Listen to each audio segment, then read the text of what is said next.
15장 세리들과 죄인들이 모두 예수님의 말씀을 듣기 위해 그분에게로 모여들었다. 그리고 바리새인들과 율법학자들은 불평하면서 말했다. 이 사람은 죄인들을 받아들이고 또 그들과 함께 음식을 먹는다. 그래서 예수께서 그들에게 이 비유를 말씀하셨다. 너희 가운데 어떤 사람이 양 100마리를 가지고 있는데 그 중에서 한 마리를 잃으면 99마리를 광야에 내버려 두고 그 잃어버린 양을 찾을 때까지 그 양을 찾지 아니하겠느냐. 그가 양을 찾으면 기뻐하며 그 양을 어깨에 메고 집으로 와서 그의 친구와 이웃들을 불러 그들에게 나와 함께 기뻐해 주십시오. 내가 잃어버린 양을 찾았소라고 말할 것이다. 내가 너희에게 말한다. 이와 같이 하늘에서는 회개할 필요가 없는 99명의 의인으로 인한 기쁨보다 회개하는 한 죄인으로 인한 기쁨이 더 많을 것이다. 또 어떤 여인이 은전 10립을 가지고 있었는데 만일 하나를 잃으면 등불을 켜고 집을 쓸며 그것을 찾을 때까지 찾지 아니하겠느냐. 그 여인이 은전을 찾으면 자신의 친구와 이웃을 함께 불러서 나와 함께 기뻐해 주십시오. 내가 잃었던 은전을 찾았기 때문입니다. 라고 말한다. 내가 너희에게 말한다. 이와 같이 회개하는 죄인 한 사람을 두고 하나님의 천사의 면전에서 기쁨이 있다. 예수께서 또 말씀하셨다.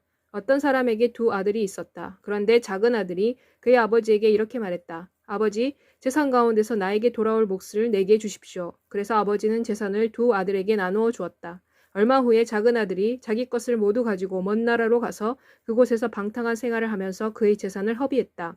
그러나 그가 모든 것을 다 허비하고 났을 때 그 땅에 기근이 들었다. 그래서 그가 궁핍하게 되었다. 그래서 그는 그 고장의 한 주민에게 가서 고용되었다.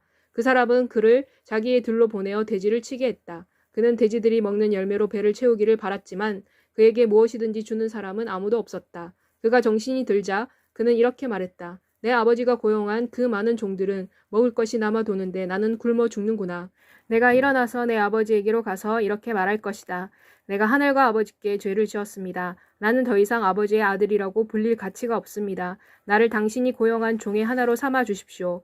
그는 일어나서 그의 아버지에게로 갔다. 그러나 그가 아직도 멀리 떨어져 있는데 그의 아버지가 그를 보고 그에게 불쌍한 마음이 들어 달려와서 그의 목을 껴안고 입을 맞추었다. 아들이 아버지에게 말했다. 아버지, 내가 하늘과 아버지께 죄를 지었습니다. 나는 더 이상 아버지의 아들이라고 불릴 가치가 없습니다. 그러나 아버지는 그의 종들에게 말했다. 가장 좋은 옷을 가져와서 그에게 입히고 손에 반지를 끼우고 발에 신발을 신겨 주어라. 그리고 살진 송아지를 끌고 와서 잡아라. 먹고 즐기자. 이 내 아들이 죽었다가 다시 살아났기 때문이다. 잃은 아들을 찾았다. 그들은 잔치를 시작했다. 그때 큰아들은 밭에 있었다. 그가 집에 가까이 다가오자 음악과 춤추는 소리가 들렸다. 그래서 그는 종 하나를 불러 이 일들이 무슨 일인지 물었다. 종이 그에게 말했다. 당신의 동생이 돌아왔습니다. 그가 안전하고 건강하게 돌아왔기 때문에 당신의 아버지께서 살찐 송아지를 잡았습니다. 큰아들은 화가 나서 집으로 들어가려고 하지 않았다. 그래서 그의 아버지가 나와서 달랬다. 그래서 그가 그의 아버지에게 대답해 말했다. 보십시오. 이 여러 해 동안 나는 아버지를 섬겼습니다. 나는 아버지의 명을 한 번도 어기지 아니했습니다. 그런데도 아버지는 내 친구와 즐기라고 염소 한 마리도 나에게 주신 일이 없습니다. 그러나 창녀들과 어울려 아버지의 살림을 집어삼킨 이 작은 아들이 오자 아버지는 그를 위해 살찐 송아지를 잡았습니다. 그러자 아버지가 그에게 말했다.